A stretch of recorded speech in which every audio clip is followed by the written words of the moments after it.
Welcome to Experimentation Haven. Today we are going to be doing some more reading. So we're going to be reading The Danger Gang by Tom Fletcher. Like, these funny books are like the things that bring the humor in my books to life, and that this is the inspiration I've got from it. So I'm going to read it. Meet the Danger Gang. You know what?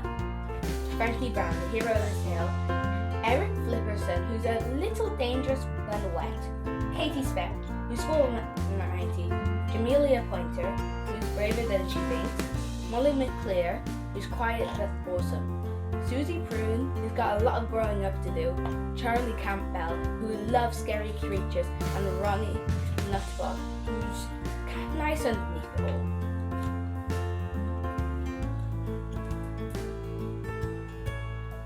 Prologue, The Storm. I'm only going to be reading a couple of pages, so you guys can find it up yourself. The lightning was green and smelled of poo. I know that might not be the best way to start the book, but it's the truth. Besides, I want you to know right away that this story is a little bit gross, a little bit strange, and a little bit unusual. It all started on a dark and stormy. Okay, storms aren't that unusual, but this one was different. Just like the story, it was a little bit worse, and a little bit strange, and a little bit unusual. And not just because it smelled like a dog's bottom, but because the storm wasn't natural. It happened above a quiet, sleepy town, a quiet, sleepy street, and a quiet, sleepy town. But deep green clouds puffed and swelled angrily like an avalanche in the sky, hiding the stars and blotting out the night, leaving only a tiny gap for the eerie full moon. Bang! A flash of bright green lit up the darkness, followed by a rather eggy pond wafted across the sleeping houses in the street. Then came thunder rumbling through the sky, followed swiftly by rain.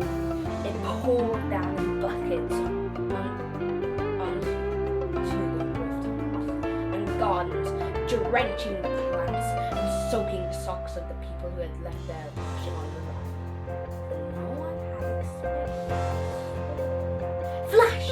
Another bolt of green lightning struck, zapping a tall tree and sending sparks showering down onto the wet pavement below, electrifying the street. Now we know that lightning storms can be scary at best times, but if you had seen this one, you would have run to your bedroom, buried your head under your pillow, and possibly even done a little wee in your pajamas.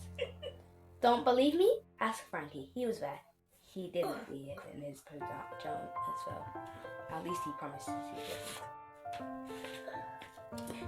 He watched the storm through his kitchen window. He heard the almighty crash of thunder, saw the lightning bolts zap the houses, charging them with mysterious green energy. What Frankie didn't see was how that weird energy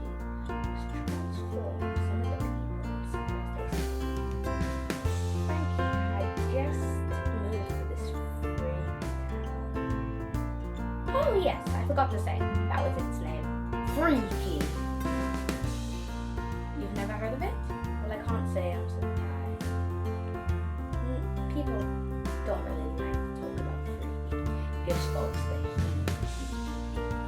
the spooky wookies, the shivery quivers, the shivery weatheries.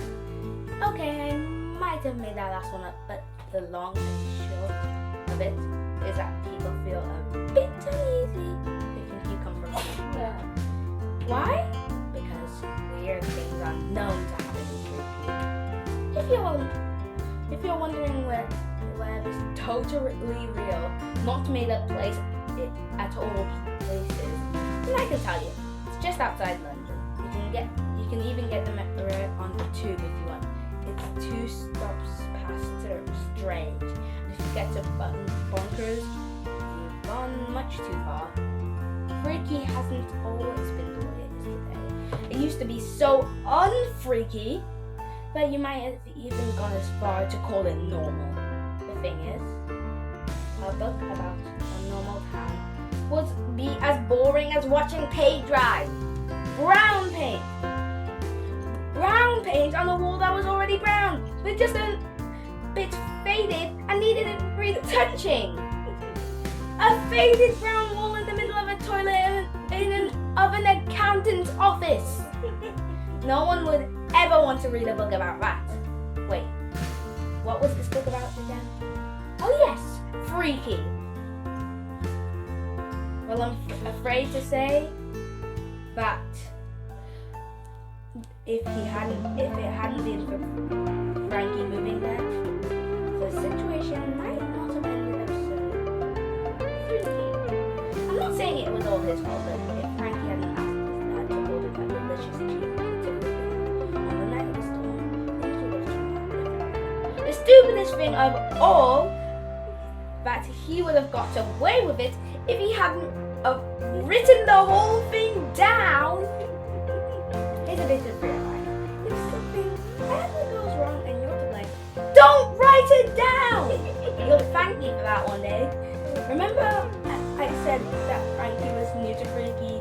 Well, when Frankie moved to Freaky, he didn't